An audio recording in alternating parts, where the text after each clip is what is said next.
According to the Daily Signal, Fox News employees are allowed to use bathrooms that align with their gender identity inside the building rather than their biological sex.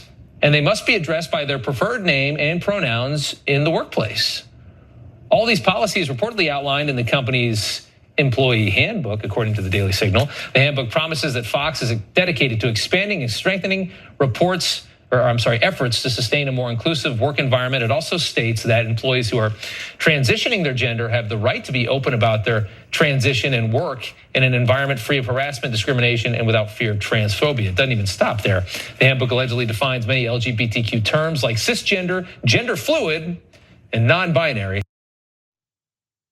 Dear God, Fox has gone woke. Stop the presses, particularly Fox's presses. Assuming they have presses, I don't think they have presses anymore, but if they did, you should stop them because they've gone woke because Fox is complying with New York state and city law, and that's unacceptable.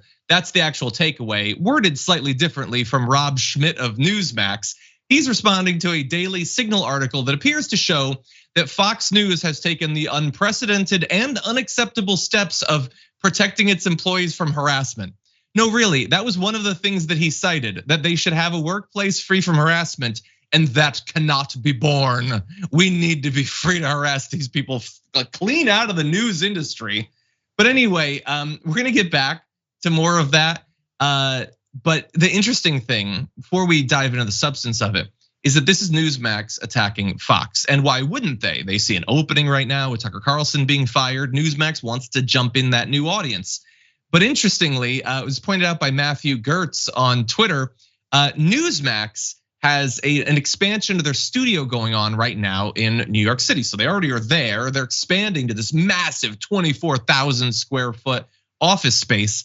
And the thing about that is New York City, as I just said, has these guidelines. That's what the law is. You do actually have to do all of what he just cited from that Daily Signal article, which means so will Newsmax actually. So as they're attacking Fox, they're gonna be doing the same thing. Now, none of this matters. It's literally the legally mandated bare minimum for how you should treat your employees, but they are just as culpable. If Fox has gone woke, the Newsmax is rushing to go woke too. We're gonna get into what was revealed, Sabrina, but what do you think about this? Are you worried about Fox going forward? Are they gonna start supporting DSA members, or what's going on over there? As cool as it would be if Fox became Team DSA or actually went woke, it's not actually about them going woke, as we know. I think it's more about them not wanting to go broke. I think they've been making a lot of expensive mistakes lately, and it's just a liability issue for them. They don't want any more. They don't want any harassment cases. They don't want any more lawsuits, and this would be, an easy way to minimize it. They're really crossing their fingers and hoping workers there aren't actually reading their handbooks, which probably not. They're reading Truth Social, but if Newsmax is constructing more office spaces, if they really have such an issue with people using the bathroom that aligns with their preferred gender, why don't they just make more single-use stalls while they're doing their construction if it's that much of an issue for them? But it's not. It really isn't. They're just, projecting onto their audience what they think their audience wants to hear. But really, yeah, they're dumb. Yeah, there's no reasoning with them to help them ameliorate the situation wherein they're being attacked by these trans people. And let's just find a better way to defend yourself because they're not being attacked. They are just going out looking for things to be offended about, looking for rights to strip away. There's no way to reassure them because they don't want to be reassured. They want to be on the offense, and so offensive they shall be. But yeah, you point out totally reasonable things. I would also say to any conservatives, I want to reassure you that though Fox will likely comply with these laws in New York, do we think it matters in practice? Do we think that there's going to be a rush of trans or just generalized LGBTQ applicants to Fox because they're going to be they're still saying all the stuff they're saying. And look, again, obviously this is grift. This is Newsmax doesn't care about what's actually going on right there. They want to They want to steal the audience. This is a zero-sum game. It's all about money. It's all about influence. It's not about reality. And I know that because, like, other than maybe Matt Walsh, who literally has not gone 5 seconds without saying the word trans for the last 36 months, has anyone done more critical, offensive, harassing coverage of trans people in the trans community than Fox? And that has bought them nothing. Like, this tiny little bureaucratic thing that has nothing to do with their absolute goblins and ghouls that they put in front of the camera, that is enough to totally ruin their cred that they've built up by attacking the trans community. It's almost sad, but why don't we jump into what was actually found? The Daily Signal's big expose on Fox going woke is written by Mary Margaret Olahan. So she found that under the category of their regulations at Fox titled gender transition, they promise that the company is dedicated to expanding and strengthening efforts to sustain a more inclusive work environment. The handbook also allows employees to use the bathrooms, which reflect their gender identity, and outlines a dress code and use of pronouns that are inclusive of gender identity preferences. All very reasonable things, all like things that you'd be giving to your employees at Fox News that would then allow those employees to help you work to in the country. Like they're not going to be changing Fox from within. They'd be assisting in the mission, but that's not enough. It's not enough to just criticize them either. Now the boycotts are being called for. So Matt Walsh tweeted a lot of stuff and nobody got time for all of it, but in part he says Fox needs to get the full Bud Light treatment. They are actively working to suppress conservative voices while promoting leftism in its most radical form. Enough is enough. Now, look, I'm gonna assume that he doesn't mean like generalized leftism, tons of leftism. I think maybe he just means specifically it's like they're letting them use the bathrooms and the pronouns. And I would challenge him, is that really leftism in its most radical form? Is that really leftism at all? Does that have anything to do with leftism? What does that have to do with politics? This is a personal thing. This is a gender identity thing. This is a cultural thing. This isn't about redistribution of wealth.